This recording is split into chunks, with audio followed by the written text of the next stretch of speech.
Insyaallah Al-Quran yang akan dibaca yaitu surat Al-Baqarah ayat 142 sampai dengan ayat 146. A'udzu billahi minasy syaithanir rajim. Bismillahirrahmanirrahim. Sayaqulu sufaha minan nasi ma wallahum an qiblatihim allati kanu 'alaiha.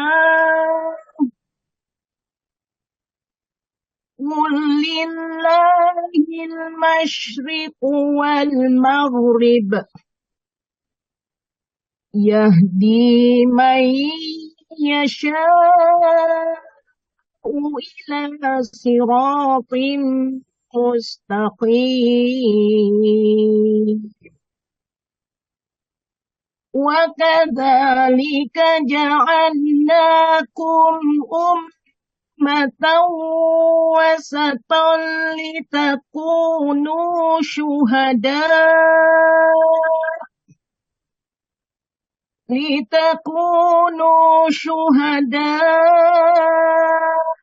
على الناس ويكون الرسول عليكم شهيدا وما جعلنا القبلة التي كنت عليها إلا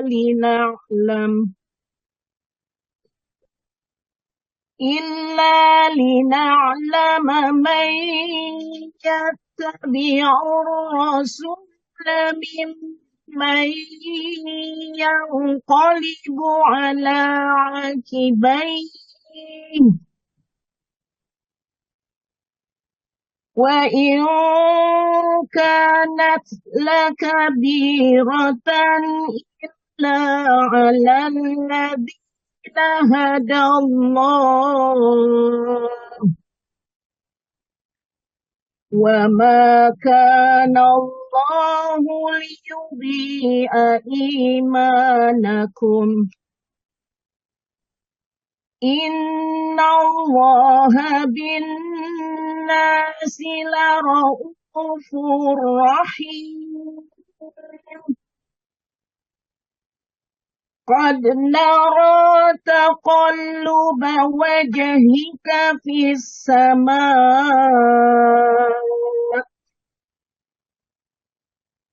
فلنولينك قبلة ترضاها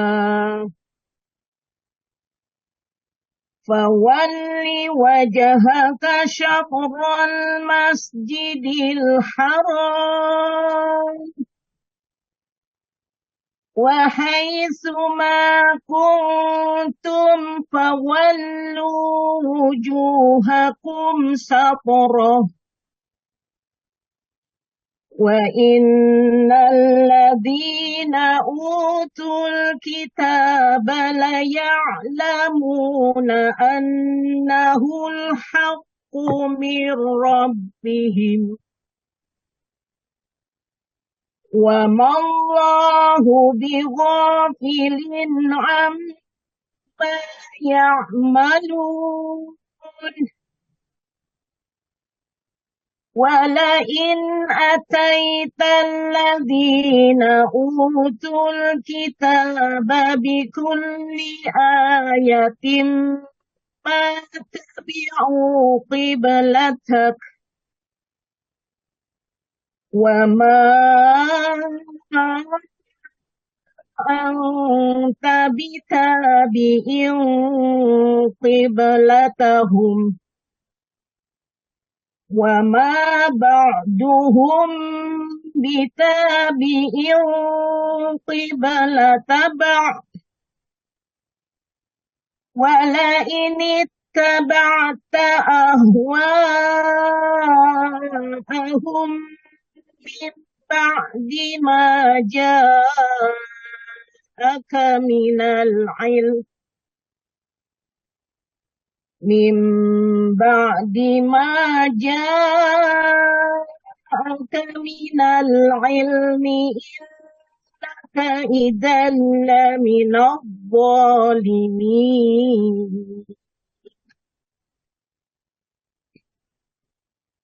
الذين آتيناهم الكتاب يعرفونه كما يعرفون أبناءهم وإن فريقا منهم ليكتمون الحق وهم يعلمون. Iya. Shadaqallahul azim. Terjemahan surat Al-Baqarah, surat kedua, ayat 142 sampai dengan ayat 146. Aku berlindung kepada Allah dari segala godaan setan yang terkutuk. Dengan nama Allah yang Maha Pengasih, lagi Maha Penyayang. Orang-orang yang kurang akal di antara manusia akan berkata, apakah yang memalingkan mereka, Muslim, dari kiblat yang dahulu mereka berkiblat kepadanya? Katakanlah, Muhammad, milik Allah lah timur dan barat. Dia memberi petunjuk kepada siapa yang Dia kehendaki ke jalan yang lurus.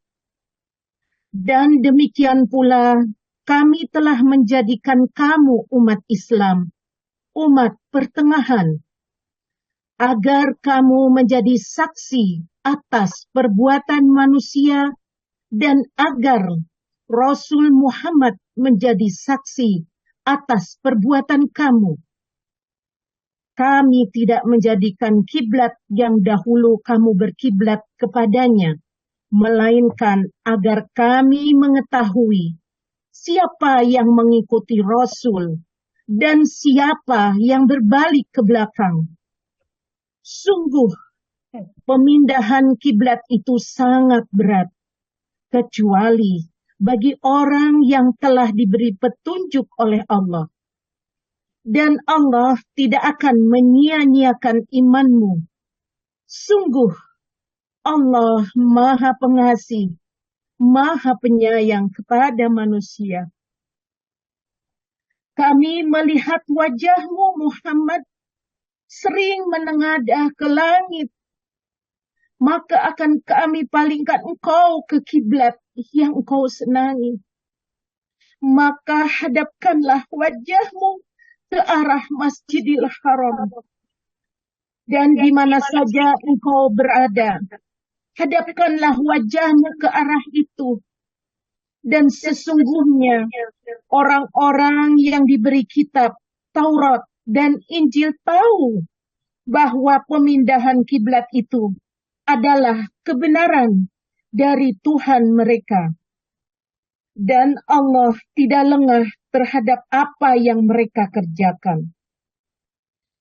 Dan walaupun engkau, Muhammad, memberikan semua ayat keterangan kepada orang-orang yang diberi kitab itu, mereka tidak akan mengikuti kiblatmu, dan engkau pun tidak akan mengikuti kiblat mereka.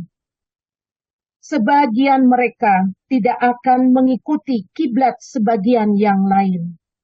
Dan jika engkau mengikuti keinginan mereka, setelah sampai ilmu kepadamu, niscaya engkau termasuk orang-orang yang zalim.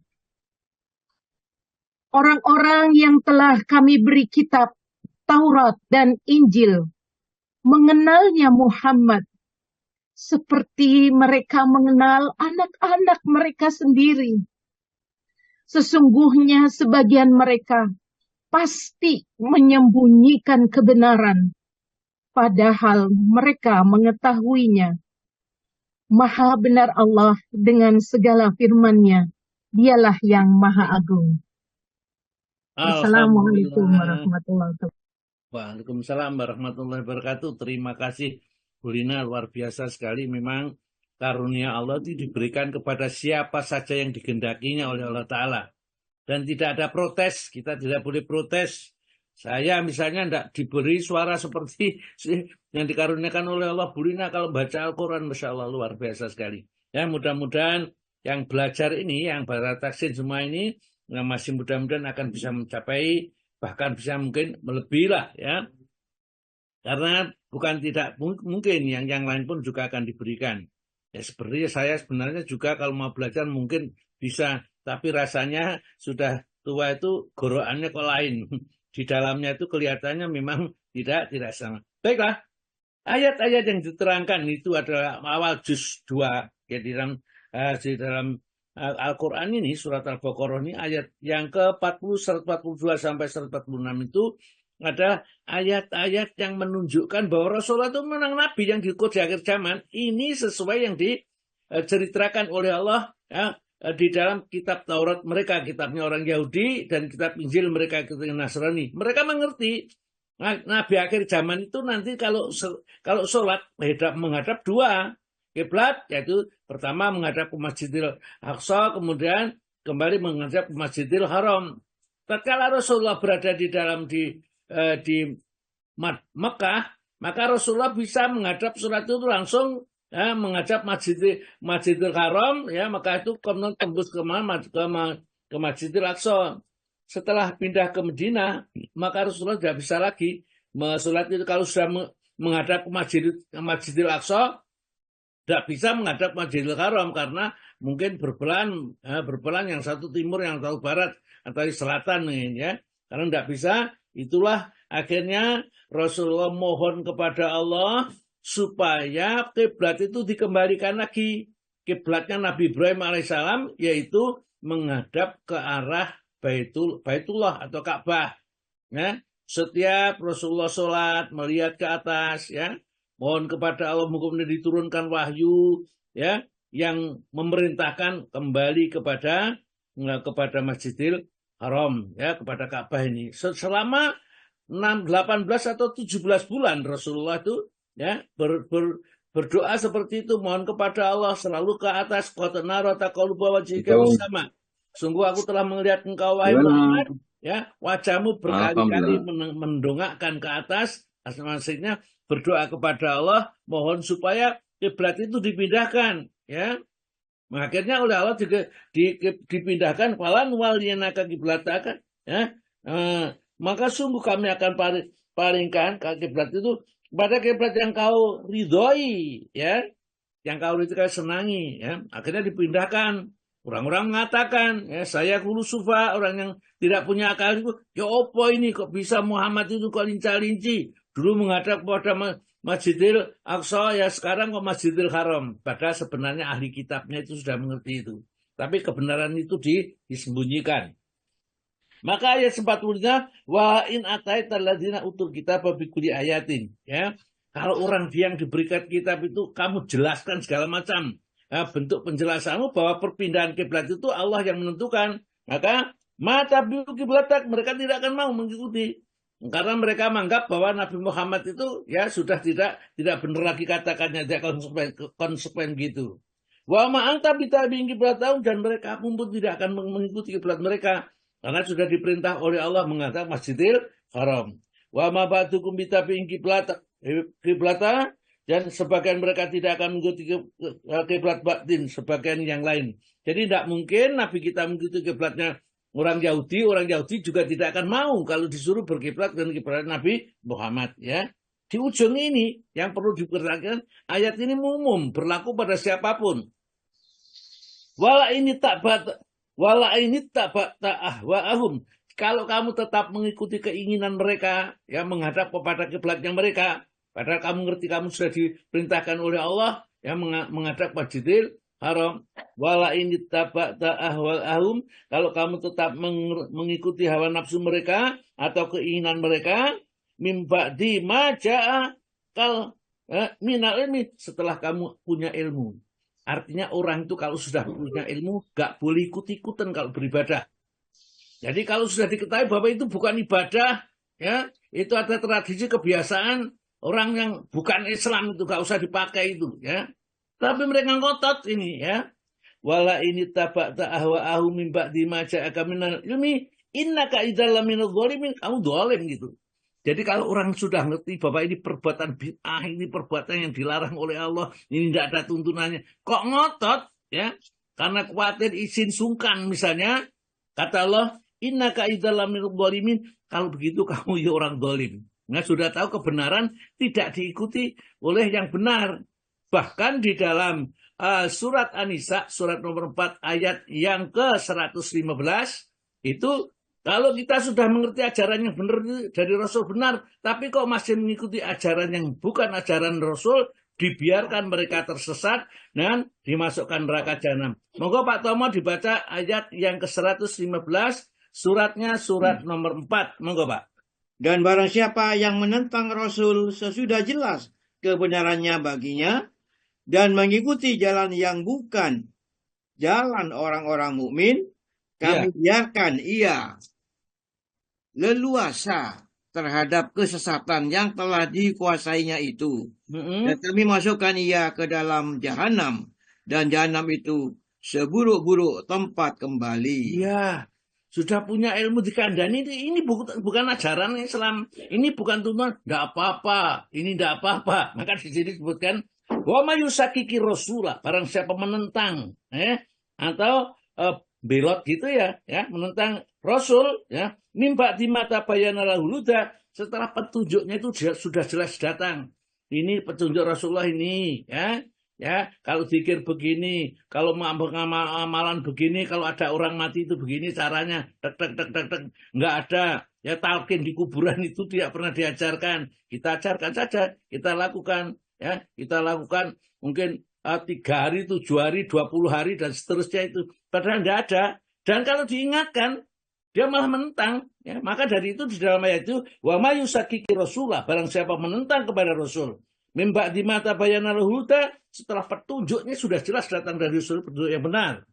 Wayatapi, dan mereka mengikuti ghairu sabilil mu'min, jalannya orang-orang yang bukan orang mukmin, orang Hindu, orang Kristen, ya, orang Yahudi, orang Nasrani, orang Konghucu yang diikuti itu. Maka kata Allah Ta'ala, nuwali matawala, ya, akan kamu palingkan dalam kesesatan itu, biarkan saja mereka sesat, tidak diingatkan, namun diancam wa nuslihi, dan akan bakar mereka nanti jahan ke dalam neraka jahanam, wa saat masyira, neraka jahanam itu adalah tempat yang paling buruk. Ini Al-Qur'an yang menjelaskan ini. Jadi kalau kita sudah diterangkan dengan Al-Qur'an, ikuti ajalah, ya. Karena yang mempunyai jimat, katakan itulah, ya, yang menjamin kita tidak akan tersesat itu hanya ya Rasulullah, ya, utusannya. Dan kata Rasulullah apa itu? Aku tinggalkan bagimu 2 perkara. Kalau kamu berpegang teguh 2 perkara itu, Al-Quran dan Sunnah, kamu tidak akan tersesat selama-lamanya. Kita sudah tahu pedoman itu. Kok masih mengikuti yang jalannya bukan orang mukmin? Ayat yang ke-115 surat An-Nisa itu, biarkan, dipalingkan berkesesatan. Akhirnya dia sesat. Ya, dari apa yang dikerjakan sesat dibiarkan oleh Allah, tidak ditegur, dibiarkan, akhirnya merasa benar. Ya, ini wa nusli jahanam, kemudian nanti bakar dan neraka jahanam, basaat masyira, neraka jahanam itu seburuk-buruknya. Di ayat yang Al-Baqarah 145 ini, wala intaba'ta ahwa'ahum, kalau kamu tetap mengikuti hawa nafsu mereka, ya siapa mereka itu? Ya ahlul kitab tentunya, ya, orang musyrik, ya. Apa orang-orang yang sesat yang tidak mau mengikuti ajaran Islam diikuti seperti itu, ya. Mimba dimajaka minal ilmi, setelah datang ilmu kepadamu, sudah tahu, sudah punya ilmu, kok masih mengikuti yang tidak punya ilmu, ya. Maka innaka idzal laminadh dhalimin, kalau begitu kamu itu pantas memang orang dolim, yang mereka itu nanti tidak bisa keluar dari neraka. Orang dolim tidak bisa, ya. keluar dari neraka. Maka dari itu Al-Quran diturunkan untuk orang hidup, sudah kita bicarakan, bukan orang mati. Ya, kalau orang mati bacakan Al-Quran, dihadiahkan pahalanya itu, ya itu tentu karangan, ya karangan-karangan orang saja yang tidak ada dasarnya dari Al-Quran dan Sunnah. Ya, tolong kalau ada Al-Quran satu pun ayat Al-Quran atau dari Sunnah yang mengatakan bacakan itu, ya ini tentu kita percayalah. Ya. Nah, kemudian Allah mengatakan kepada orang Yahudi, alladzina atainahumul kitaba, orang-orang diberi kitab itu, Nasrani dan Yahudi ini, ya, ya'rifunahu, dia mengenal kepada Nabi Muhammad yang diutus ini, ya, karena tertera di dalam kitab mereka, kama ya'rifuna abna'ahum, sebagaimana mereka kenal kepada anak-anak mereka sendiri, anak laki-lakinya. Kumpul 1000 pasti ingat kita mana anak kita, apalagi anak laki-laki pada saat itu. Abna'ahum itu anak laki-laki mereka. Wa inna fariqam minhum, dan sungguh segolongan dari mereka para ahli kitab ini layak tumunal haqqa, benar-benar menyembunyikan kebenaran itu, bahwa Rasul itu utusan yang terakhir itu, wahum ya'lamun, padahal mereka itu mengetahui kalau Rasulullah itu utusan Allah. Mereka sembunyikan supaya apa? Supaya orang-orang tetap menjadi Yahudi, menjadi Nasrani, mereka tetap membayar perpuluhan, ya, perpuluhan kepada mereka. Nanti kalau semua jadi orang Islam, kan perpuluhannya berkurang. Jadi di gereja, kalau di sinagognya, mestinya kalau ke sana beribadah, itu 10 atau 10% dari hartanya itu harus diserahkan kepada sinagog atau gereja itu pada saat itu, ya. Dan sekarang itu juga seperti ini. Maka dari itu orang non Muslim itu mati-matian dia berjuang supaya banyak yang mengikuti sana, karena penghasilannya nanti banyak. Nah, ini dan dikira orang Islam itu kalau menerangkan seperti ini juga seperti dia dapat puluhan itu persen gitu. Enggak, ya. Kita berdakwah itu yang membutuhkan yang berdai, yang berdakwah, kita menyampaikan kebenaran ini. Maka dari itu kebenaran seperti ini kalau kita tidak ada dasar Al-Qur'annya ragu-ragu. Saya nggak ragu-ragu, kenapa? Saya membawa ayat Al-Qur'an. Orang lain seandainya nganter kepada saya ada Al-Qur'annya yang menjawab segala pertanyaan, ya, yang mereka tanyakan. Ya, tidak apa-apa, bolehlah. Namanya orang berbeda pendapat itu tidak ada masalah. Tapi yang jelas dasarnya itu dari mana? Jadi saya akan ajak seluruh Asyifa ini kembali kepada Al-Quran, ya, yang mengajarkan kita. Artinya kita tinggalkan semua ajaran yang tidak bersumber dengan Al-Quran, gitu maksudnya. Ya, bukan itu asalnya dia tidak Al-Quran kemudian ini, bukan. Tinggalkan seluruh perbuatan amalan-amalan yang berbentuk ibadah yang tidak bersumber dengan Al-Quran, Sunnah. Kembalikan dari Al-Quran yang Sunnah. Fa in tanaza'tum fi syai'in, kalau kamu berbeda tentang sesuatu, berselisih, ya, farduhu, maka kembalikanlah perselisihan itu ilallah, kepada Allah, yaitu Al-Quran, wa rasuli, ya, dengan rasulnya yaitu sunnah Nabi. Tapi kalau di dalam, misalnya di dalam Kristen, Protestan, gaya Katolik dan lainnya, itu berbedanya kembalinya kepada siapa? Tidak bisa. Semua mereka menganggap ayat-ayatnya atau kitabnya itu benar, tapi kitab-kitab mereka bertentangan satu sama lain. Itulah, ya, yang ada Islam itu memang orang yang asalnya tidak Islam, kalau jujur hatinya, ya, menilai Islam ini, maka dia pasti akan jadi orang Islam dan pasti tenang. Karena di dalam Islam itu semua ada solusinya. Tidak ada masuk kamar mandi, keluar kamar mandi, mau tidur, bangun tidur, ya, semua sudah diatur oleh Allah dan menghasilkan pahala semua.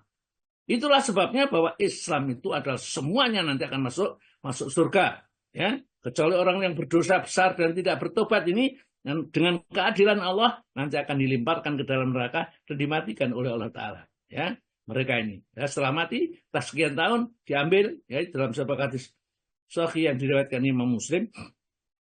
Kalau kita membaca tafsir Ibnu Katsir, ayat yang ke-39 surat Al-Baqarah, alladzina kafaru wa kadzdzabu bi ayatina ulaika ashabun nar hum fiha khalidun. Neraka itu ada yang askabun, itu memang mereka itu penghuninya, ada yang bukan penghuninya. Mereka masuk neraka karena dosanya. Maka yang masuk neraka karena dosanya itu, mereka akan mendapatkan keadilan Allah dan disiksa sesuai dengan dosa yang disandangnya. Dan setelah itu, mereka nanti dikeluarkan dari neraka, dimandikan di dalam nahrun hayan. Jadi sungai kehidupan di depan surga itu menjadi putih berseri, kemudian dimasukkan ke dalam surga. Ya, orang Islam mesti ada pun pokoknya jangan sampai, maka pesannya wala tamutuna, jangan sampai kamu mati illa wa antum muslimun, kecuali kalau mati sudah muslim. Ya, karena seluruh agama itu sebenarnya agama muslim, agama Islam. Di zamannya Nabi Musa, Islam yang diutus Musa, kitabnya Taurat, Islam versinya pada saat itu Nabi Musa yang diperintahkan Bani Israel, demikian juga Nabi Isa. Ya, itu muslim, Nabi Tuhannya tetap Allah, utusannya adalah Nabi Isa sebagai utusannya untuk membawa manusia kepada kebenaran, menyembah hanya kepada Allah Ta'ala. Yang terakhir dari Nabi Muhammad sama. Jadi semua agama samawi itu sama. Menyembah hanya Allah, petunjuknya adalah petunjuk dari Allah. Oleh karena itu di dalam surat Nuh. Surat Nuh itu surat nomor 70, berapa Pak?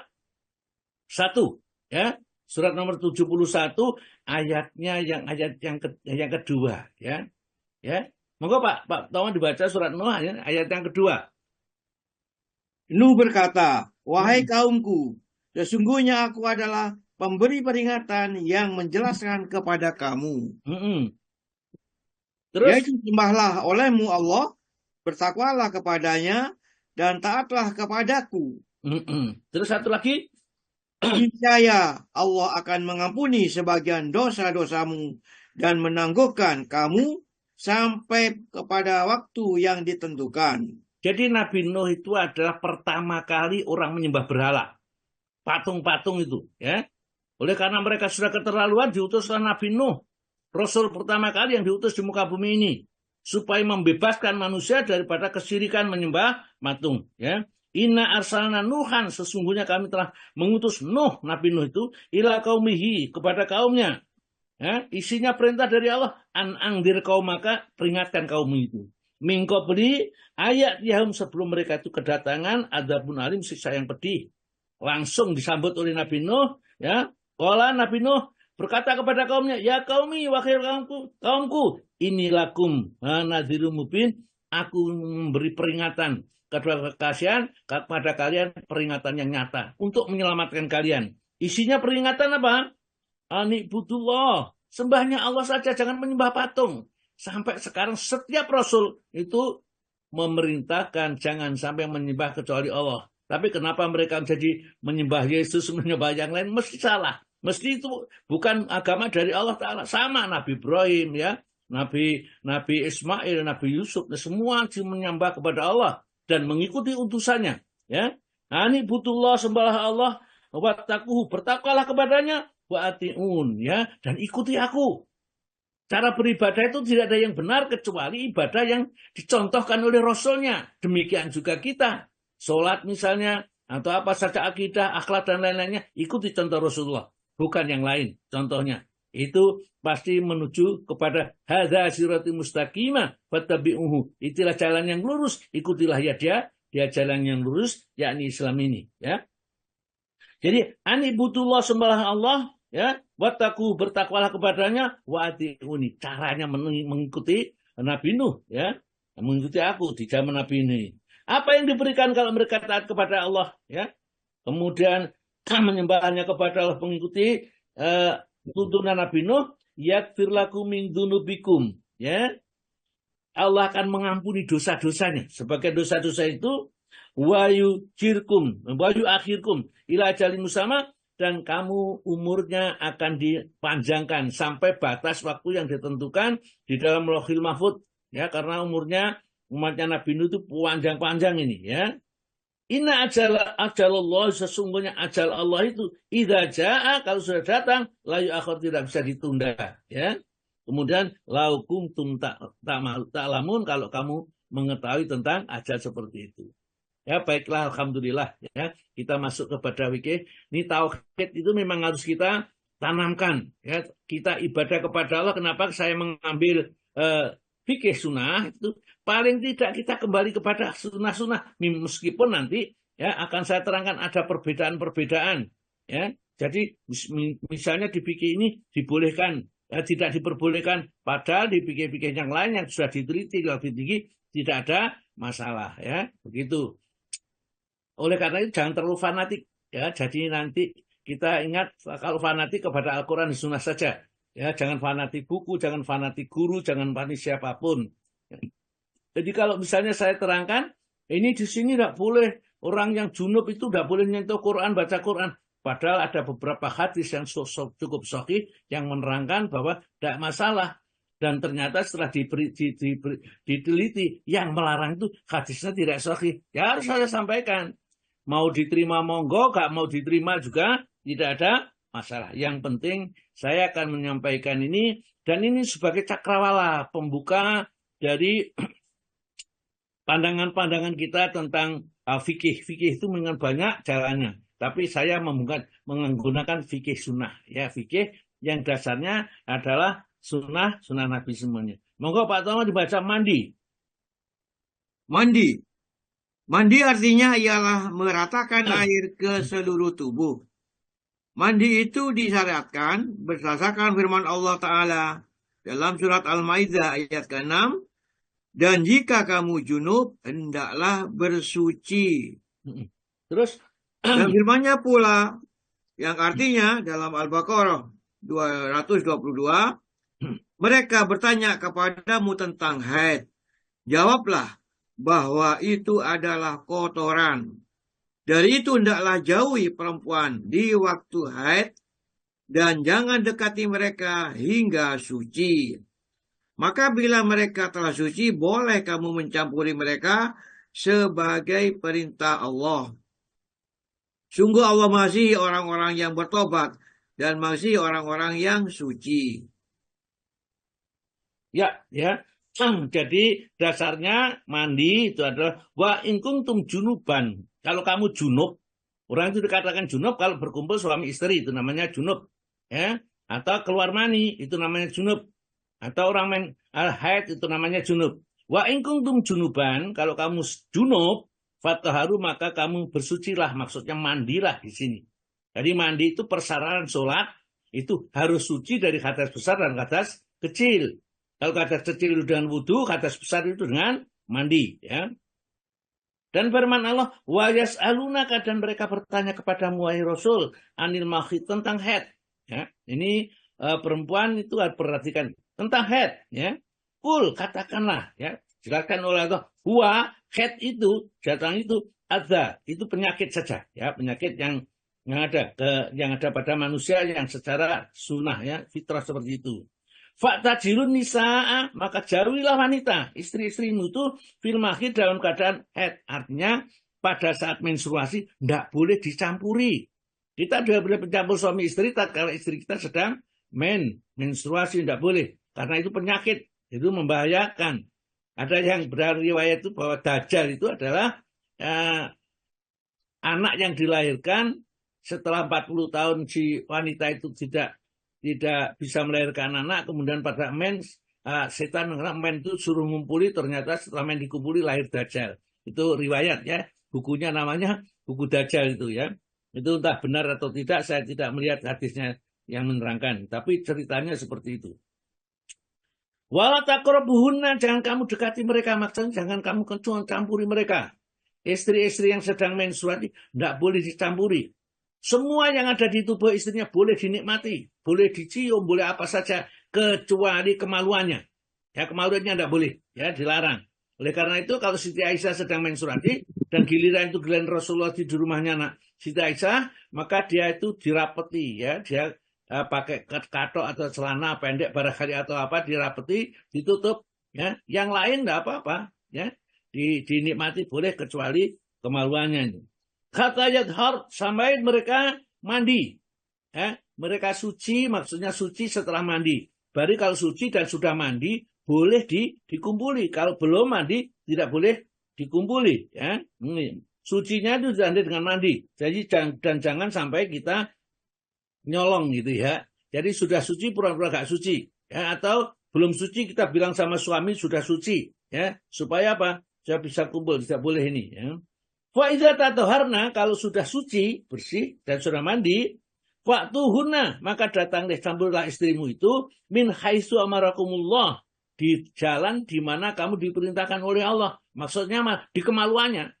Jadi kita boleh berhubungan dengan istri kita hanya di kemaluannya, tidak boleh lewat jalan-jalan yang lain di kemaluannya. Ya, di mana Allah perintahkan ini.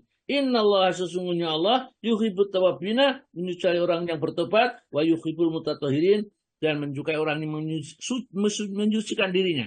Jadi mereka mengumpuli istrinya lewat jalan yang sudah diterangkan, yaitu tempatnya anak, keluarnya anak, itulah yang boleh. Jadi lewat selain itu tidak boleh, dari belakang ya yang bukan tempatnya anak itu tidak boleh. Ya. Di dalam hal ini ada beberapa pembatasan yang dapat disimpulkan sebagai berikut. Yang pertama, monggo Pak.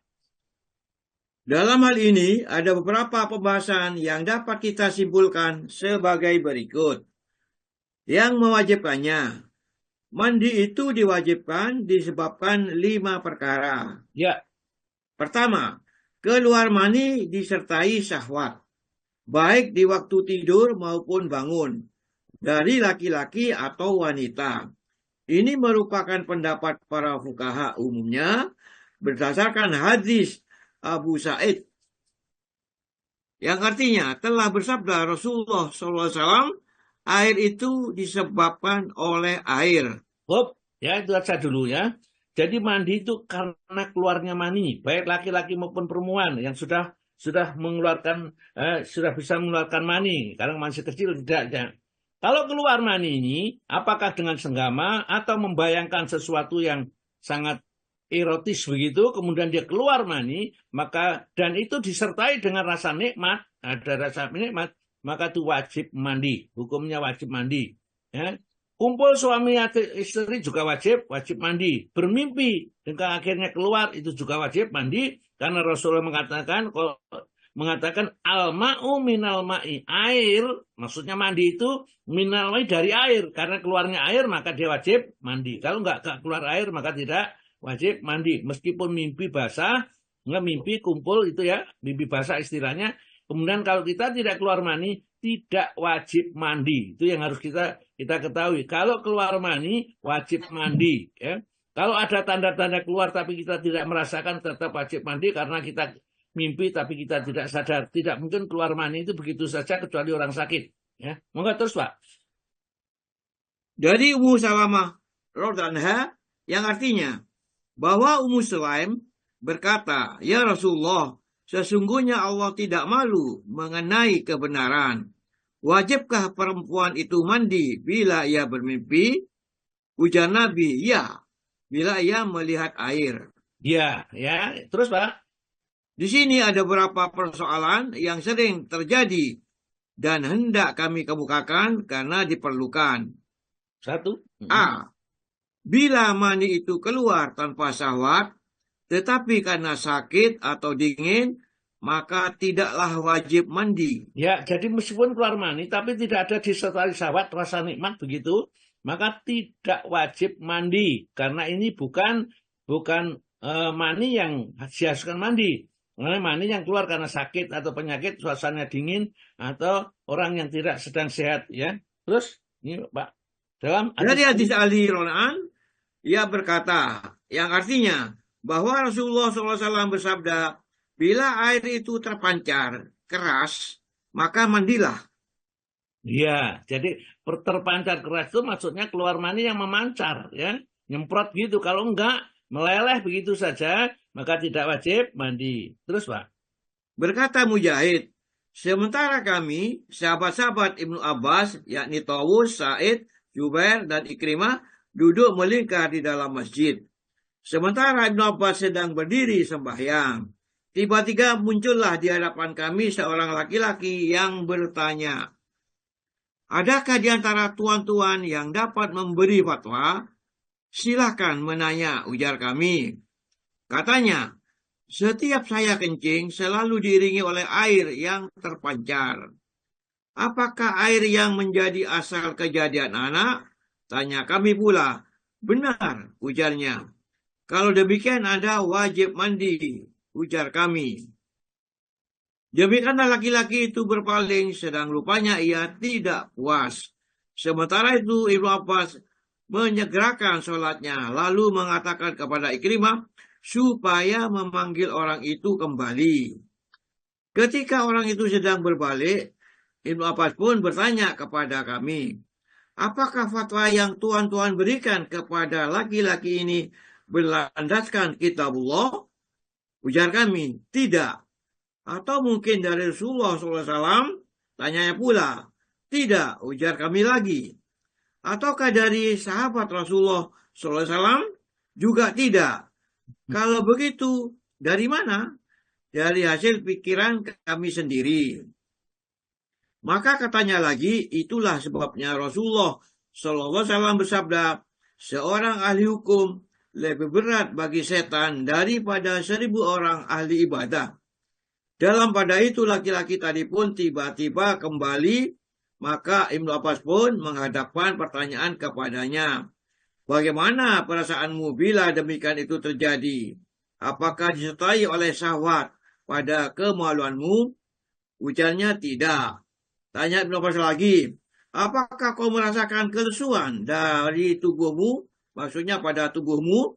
Tidak, ujarnya. Kalau begitu hanya karena pengaruh dingin, kata Ibnu Abbas pula. Cukuplah bila Anda berwudu saja. Iya, ya. Jadi inilah kita berfatwa itu dimarahi harus dasarnya Al-Quran. Kalau enggak dasarnya hadis. Kalau enggak paling tidak apakah dari sahabat itu juga seperti itu. Kalau tidak jangan berfatwa. Kalau kita tidak mengerti jangan. Ya. Ini kita kadang-kadang menolak sesuatu atau memerintahkan sesuatu tanpa dasar ilmu. Ya, kalau enggak ada ilmunya ya janganlah. Ya, kita nanti akan bertanggung jawab di akhirat nanti pada saat apa yang kita sampaikan. Karena sesuatu kebenaran yang kita sampaikan itu harus dasarnya dari Al-Quran dan Sunnah. Nomor 2, monggo Pak. B.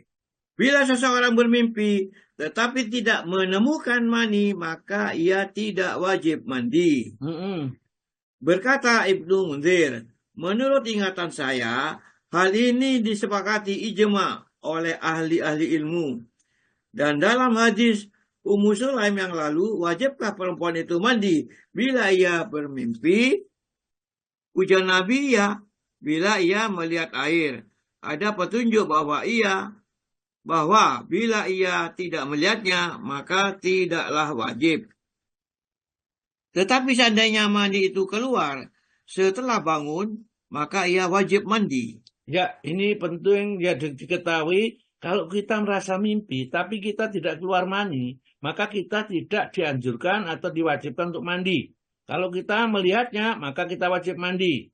Kemudian kalau kita tidak melihatnya, tiba-tiba mau berangkat ke tempat kamar mandi atau mungkin keluar, tiba-tiba keluar air mani itu, maka kita juga tetap diwajibkan mandi karena air mani tadi tertahan belum keluar. Begitu kita gunakan untuk berjalan, tiba-tiba keluar, maka hukum fikihnya mereka harus mandi. Ya, yang ketiga C. Yang C. Bila seseorang bangun tidur lalu menemukan basah tetapi tidak ingat bahwa ia bermimpi, maka ia wajib mandi jika ia yakin itu adalah mani. Karena pada lahirnya keluarnya itu adalah disebabkan mimpi yang tidak teringat olehnya. Dan jika ia bimbang apakah itu mani atau bukan, ia wajib mandi demi untuk ihtiyat atau menjaga diri. Terus? Lalu menurut Mujahid dan Qatadah, tidak wajib ia mandi sampai ia betul-betul yakin bahwa itu adalah air yang terpancar. Ya. Mana yang diyakini ialah masih dalam keadaan suci. Dan ini tidak bisa dihapuskan hanya dengan kebimbangan belaka. Ya, jadi dalam menjalankan syariat yang diyakini apa? Kalau kita memang itu yang diyakini itu adalah air mani misalnya memang, maka kita mandi. Tapi kalau ini bukan mani, dan saya tidak merasakan apa-apa, maka tidak wajib. Ada sebagian ulama yang mandi saja sebagai ikhtiyat, hati-hati ya. Tapi ini tidaklah menjadi pedoman agama kita, karena agama kita itu kita lakukan, kita jalankan dengan keyakinan. Jadi kalau kita yakin bahwa itu adalah air mani, maka kita mandi. Kalau kita yakinnya bukan itu, maka tidak usah mandi. Ya. ini menentukan ibadah amal-amal yang lain. Jadi misalnya kita tidur ya, bersandar atau tidur apa, kalau kita yakin bahwa kita kentut tidurnya, maka kita karena kita kalau biasa kentut kita itu kalau tidur maka wajib kita wudu. Tapi kalau kita yakin bahwa kita tidak kentut, memang dalam tidur tidak membatalkan wudu, ya, tidur tidak membatalkan wudu. Nanti pada saat membatalkan tentang tidur itu bermacam-macam pendapat ulama. Tapi sebenarnya kalau kita merujuk kepada hadis, Rasulullah itu pernah menunda sholat isya sampai malam. Kemudian begitu Rasulullah masuk ke dalam masjid, yang menunggu para sahabat itu sampai tertidur, ada sampai mendengkur tidurnya itu. Kemudian begitu dikomati sama muadzin, mereka langsung bangun sholat berjamaah, tidak ada yang wudu, ya langsung ini, karena padahal mereka baru saja tidur. Itu ya akan jadi pertikaian ulama. Ada yang mengatakan kalau tidurnya sambil duduk, kalau tidurnya terlentang itu nggak batal, karena orang tidur terlentang itu bisa kentut, tapi tidak menyadari bahwa dia kentut. Ya, yang nomor 5. Yang D, bila seseorang merasakan hendak keluar mani di waktu syahwat, lalu menahan kemaluannya sehingga tidak jadi keluar, maka tidaklah wajib ia mandi. Karena hadis Nabi yang lalu, di mana kewajiban mandi itu disangkut paukan dengan melihatnya air. Iya. Maka tanpa itu hukum juga tidak berlaku.